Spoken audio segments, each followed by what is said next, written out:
Hello. आज हम लोग बात करने जा रहे हैं बिहार के बारे में। बिहार का एक पार्ट हमने डाला था बिहार स्पेशल जीके का, और इसमें हम कुछ देखेंगे ट्रिक के साथ बिहार के जो जिला है उसका, कि कहाँ साक्षरता दर ज़्यादा है, कौन सा जिला में जनसंख्या सबसे ज़्यादा है, कौन क्षेत्रफल के दृष्टि से सबसे बड़ा जिला।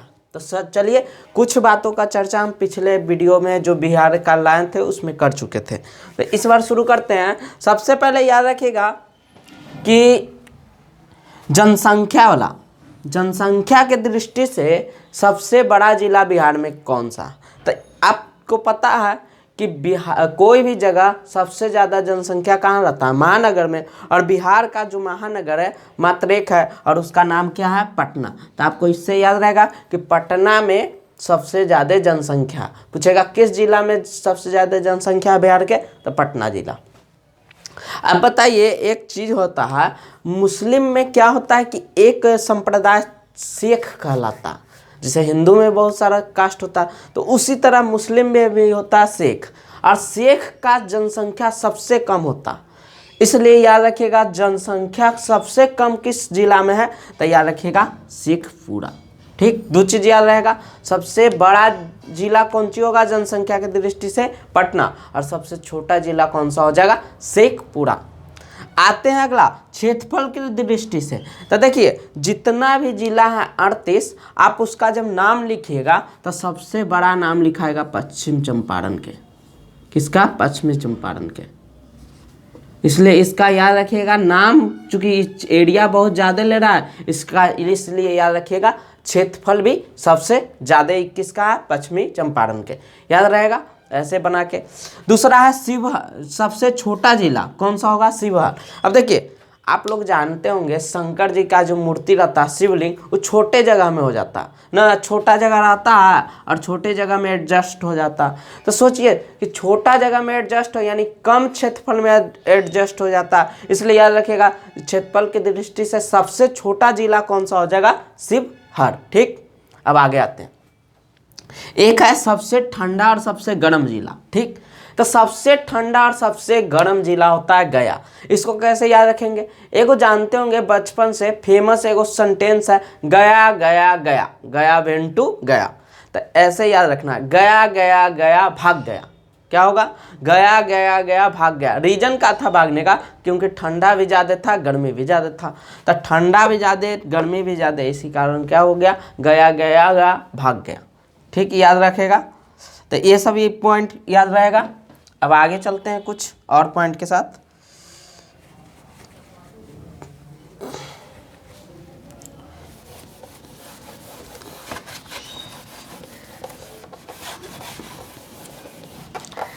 अब देखिए यहाँ पर है, कह रहा है सर्वाधिक साक्षरता दर। हम बताए थे साक्षरता दर क्या होता है। साक्षरता दर के मतलब पढ़ा लिखल के गो है, ठीक ना, यानी कि 100 में से कितना व्यक्ति पढ़ा लिखा हुआ है, ये बताता है साक्षरता दर, जिसको इंग्लिश में बोलते हैं लिटरेसी रेट। ठीक, अब इसको याद कैसे रखेंगे, तो ऐसे भी जानते होंगे कि लड़की लोग बहुत कम पढ़ते, उसको इंटरेस्ट ही नहीं रहता एक याद करने के लिए। पहले से ज़माना से अभी भी ज़माना में ऐसी होता। तो याद रखिएगा लड़की, तो एक लड़की का नाम है पूर्णिमा।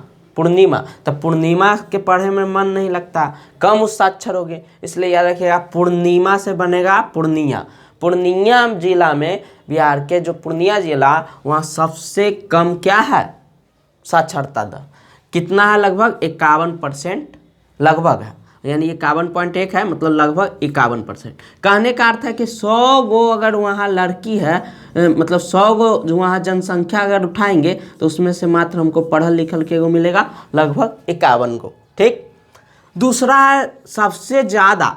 एक बात बताइए, कोई स्कूल है और उस स्कूल में डेली ताश दिया जाए, रोज़ ताश दिया जाए, तो वहाँ के लड़का भी पढ़ा लिखा रहेगा, सब कोई पढ़ा लिखा रहेगा। तो याद रखिए जहाँ रोज ताश मिलेगा वहाँ पढ़ाई लिखाई अच्छा होगा। तो याद रखिए सबसे ज़्यादा साक्षरता दर कहाँ होगा, रोहतास। रोह से रोज याद रखिएगा, ताश यानी कि होमवर्क मिलता है, डेली अगर होमवर्क मिलता तो वहाँ के पढ़ाई लिखाई अच्छा रहता है। यहाँ कितना लगभग व्यक्ति है, 73.4, यानी कि लगभग 73 अगर मानेंगे, यानी 100 व्यक्ति में से 73 गो यहाँ पढ़ा लिखा मिलता। ठीक ना। तो ये है बिहार के सबसे ज़्यादा साक्षर जिला। अगर कहेगा कि बिहार में टोटल बताइए साक्षरता दर कितना है, यानी कि टोटल बिहार के देखा जाए, ये तो जिला बाई जिला हो गया ना, हमको नहीं पूरा देखा जाए, तब पूरा देखा जाए तो बिहार के साक्षरता दर है 61.80, ठीक ना, 61.80। कहने का मतलब अगर 100 व्यक्ति लेंगे तो उसमें से 61.8 मतलब लगभग मानते हैं कि 62 व्यक्ति ही पढ़ा लिखा होगा। ठीक, एक बात और याद रखिएगा, बिहार ही ऐसा स्टेट है जहां का साक्षरता दर सबसे कम है। पूरा 28 स्टेट में सबसे कम साक्षरता दर किसका है? बिहार का। ये आंकड़ा जो है 2011 के जनगणना के अनुसार हो सकता है 2021 के जनगणना होना था उसके अनुसार हो सकता है, इसका ऊपर नीचे क्रम हो सकता है, लेकिन अभी जो आंकड़ा चल रहा है कहाँ के चल रहा है, कब का चल रहा है? 2011 का। तो ये दोनों याद हो गया। सबसे साक्षरता दर कहाँ है ज़्यादा? रोहतास, दिल्ली तास मिलेगा। और सबसे कम पूर्णिमा, यानी कि वहाँ पर जो लड़की थी, मतलब वहाँ पूर्णिमा, ऐसे भी लड़की के पढ़ने का उतना नहीं रहता, इसलिए याद रहेगा। अब इसके बाद आते हैं एक जनसंख्या घनत्व पर। पहले जनसंख्या घनत्व क्या होता है? तो हम बताए थे कि जनसंख्या घनत्व कहने का मतलब है कि 1 किलोमीटर स्क्वायर, 1 किलो यानी 1 वर्ग मीटर में कितना, जितना भी व्यक्ति रहेगा उसी को क्या कहते हैं? उसी को कहते हैं हम लोग जनसंख्या घनत्व। क्या कहते हैं? जनसंख्या घनत्व। यानी 1 किलोमीटर स्क्वायर यानी 1 वर्ग किलोमीटर में जितना व्यक्ति होगा उसको क्या कहते हैं? जनसंख्या घनत्व। तब बताइए, देखते होंगे मंदिर में छोटा सा शिवलिंग रहता, छोटा जगह रहता, लेकिन वहाँ आदमी कितना आ जाता है? ढेर सारा। तो जगह है छोटा, आदमी है बहुत सारा, तो देखिए ऊपर वाला ज़्यादा नीचे वाला कम रहता है, तो यानी सबसे ज़्यादा। तो याद रखिएगा शिवहर का जो जनसंख्या घनत्व है वो सबसे ज़्यादा है, यानी कि वहाँ एरिया तो छोटा है लेकिन वहाँ व्यक्ति बसा हुआ बहुत ज़्यादा। तो ठीक है, याद रहेगा जनसंख्या घनत्व सबसे ज़्यादा कहाँ? शिवहर।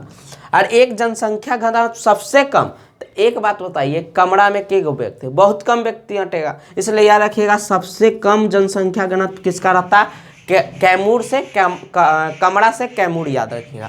ये दो पॉइंट याद रहेगा। सबसे ज़्यादा जनसंख्या घनत्व कहाँ? शिवहर। और सबसे कम कैमूर में। ठीक, आगे बढ़ते हैं।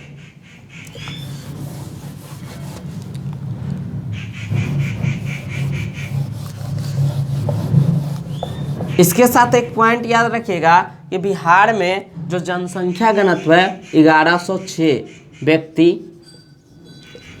पर किलोमीटर स्क्वायर। यानी कहने का मतलब है अगर हम 1 किलोमीटर स्क्वायर यानी 1 वर्ग मीटर में अगर हम व्यक्ति की संख्या देखेंगे तो वहाँ लगभग बिहार में कितना व्यक्ति रहता है? 1106। कितना रहता है? 1106। अब आते हैं हम लोग वर्षा की बला पर। सबसे ज़्यादा वर्षा और सबसे कम वर्षा, ये भी याद हो जाएगा, ट्रिकली याद होगा। देखिए, अब आप लोग सब जानते हैं कि सबसे ज़्यादा बारिश किसको इंतजार करता है, किसको सबसे ज़्यादा चाहिए? किसान के। तो याद सिंपल रहेगा कि सबसे ज़्यादा बारिश कहाँ होता है? किसान के ज़रूरत पड़ता है, इसलिए किशनगंज। क्या?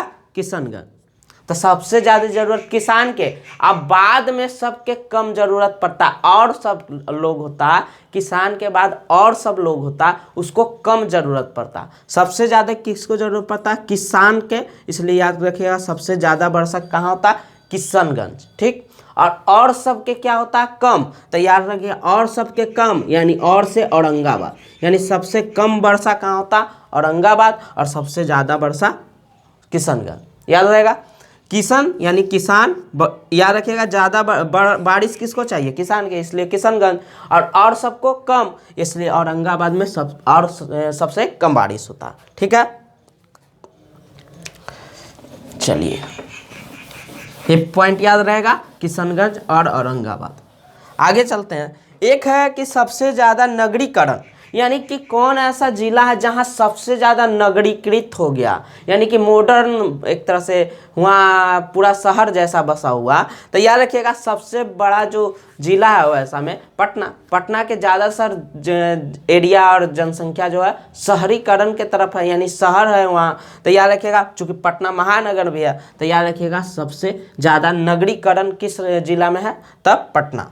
ठीक, याद रहेगा, ये तो सिंपल है। ऐसे भी आप जानते हैं कि पटना बिहार की राजधानी है, तो वहाँ आम बात है। अब दूसरा पूछेगा सबसे कम परसेंट नगरीकरण। तो ऐसे बताइए, कम, कोई भी सामान कम सस्ता कहाँ मिलता है? गांव में। शहर में तो महंगा हो जाता है। तो याद रखिएगा, बोक्का सस्ता मिलेगा कहाँ? तो गांव में। तो गांव कहने का मतलब वहाँ कम परसेंट है नगरीकरण, यानी वहाँ नगर जैसा एरिया नहीं है, बहुत कम है। तो कौन याद रखिएगा? सस्ता बोक्का कहाँ मिलेगा? गांव में। तो गांव कहने का मतलब वहाँ कम है, कम नगर है। ठीक, तो याद रखिएगा समस्तीपुर, सस्ता से समस्तीपुर, बोक्का से बांका। तो समस्तीपुर यानी और बांका, ये दो जगह ऐसा है जहाँ परसेंट नगरीकरण सबसे कम है। याद रहेगा। चलिए, ये नगरीकरण वाला हो गया। इसके अलावा एक बात याद रखिएगा कि सबसे ज़्यादा वन कहाँ? तो याद रखिएगा, सबसे जो ज़्यादा वन है कैमूर में। बिहार का एक जिला है कैमूर, इसको आप याद कर लीजिएगा। इसके लिए ट्रिक हमको नहीं मिला, इसलिए हम इस सबसे ज़्यादा वन कहाँ? बिहार में कैमूर। लगभग देखा जाए तो पूरा एरिया हम बताए थे 94,163 किलोमीटर स्क्वायर बिहार का पूरा क्षेत्रफल है। उसमें से एक जिला का मात्र खाली वन इतना है 1051, यानी 1051 वर्ग किलोमीटर पर खाली क्या है? वन है बिहार में। कहाँ? तो कहाँ है? कैमूर। और याद रखिएगा, सबसे कम वन कहाँ है? शेखपुरा। कहाँ? शेखपुरा। लगभग 1 किलोमीटर स्क्वायर, यानी 1 किलोमीटर वर्ग मीटर पर है ही, बस, इससे ज़्यादा नहीं है। तो ये दो पॉइंट याद रखिएगा, सबसे ज़्यादा वन कैमूर और सबसे कम वन शिवहर। ठीक, सॉरी, शेखपुरा। सबसे कम वन कहाँ? शेखपुरा, और सबसे ज़्यादा कैमूर। कैमूर में सबसे ज़्यादा वन और शेखपुरा में सबसे कम। सबसे ज़्यादा कैमूर में। आगे चलते हैं। थोड़ा सा प्रैक्टिस कीजिएगा तब याद रहेगा, क्योंकि बहुत सारा कुछ नाम मैच करता है, तो इसमें थोड़ा सा दिक्कत होगा। ठीक ना। और ये वीडियो अगर अच्छा लगेगा तो लाइक भी कर दीजिएगा, सब्सक्राइब कर लीजिएगा जो भी नए होंगे। ऐसा हम बहुत सारा वीडियो लाएंगे। इसके बाद मान के चलते हैं मैथ का भी वीडियो लाएंगे, प्रतिशत का। सबसे पहला चैप्टर हम लोग प्रतिशत तक स्टार्ट करेंगे। रीजनिंग का वीडियो लाएंगे। तो आपका सपोर्ट रहेगा तो हम लोग लाते रहेंगे ऐसा वीडियो, इसलिए कह रहे हैं लाइक कर दीजिएगा। ठीक ना। अब आते हैं सबसे ज़्यादा लिंगानुपात। लिंगानुपात क्या होता है कि 1000 पुरुष पर उस जिला में कितना महिला है, उसका रेशियो जो निकाला जाता है वो क्या कहलाता है? लिंगानुपात। क्या कहलाता है? लिंगानुपात। यानी 1000 पुरुष पर कितना महिला है उसको कहते हैं लिंगानुपात। ठीक ना। तो देखिए, सबसे ज़्यादा लिंगानुपात वाला जिला गोपालगंज है। कुछ है गोपालगंज। तो सोचिए, गौ मैंने क्या होता? गौ मैंने गाय, गाय कुछ होता है स्त्रीलिंग। तो स्त्रीलिंग लिंगानुपात ज़्यादा करने का मतलब वहाँ महिला ज़्यादा होना चाहिए तब। तो ये बताइए, जब गौ के पालेंगे तो एक तरह से गाय जो कुछ होता है जो फेमनिन में आता, स्त्रीलिंग में आता, इसलिए याद रखिएगा जब भी फेमनिन है तब पालेंगे तो जनसंख्या किसका बढ़ेगा? गाय, मतलब कि स्त्रीलिंग का। यानी कि सबसे ज़्यादा लिंगानुपात किसका हो जाएगा? गोपालगंज। याद रहेगा। ऐसे आप लोग ऐसे करके याद रखिएगा तो आसानी से याद रहेगा। और सबसे कम कहाँ है? मुंगेर। याद रखिएगा, मुंगेर। ठीक ना। सबसे कम लिंगानुपात कहाँ है? मुंगेर। और सबसे ज़्यादा गोपालगंज। ठीक है। तो देखिए, ऐसा मतलब ट्रिकली थोड़ा हम बताएं ताकि आपको माइंड में रहेगा। इसको से 1 से 2 क्वेश्चन एग्जाम में आना ही है। ठीक, तो आप इसको 1-2 बार देख लीजिएगा, ऐसे ही याद हो जाएगा। 1-2 क्वेश्चन रटना भी है। ठीक, और बाकी हम अगले वीडियो में बात करेंगे, जैसे और भी वीडियो लाएंगे, जैसे जल मंदिर कहाँ है। ठीक, ये सब वीडियो हम फोटो के साथ मतलब कि जो मंदिर है उसका फोटो और सारा चीज़ करके लाएंगे। तो आप लोग लाइक और वीडियो को सब्सक्राइब कर लीजिएगा। ठीक ना। और मिलते हैं अगले वीडियो में। थैंक्स। जय हिंद।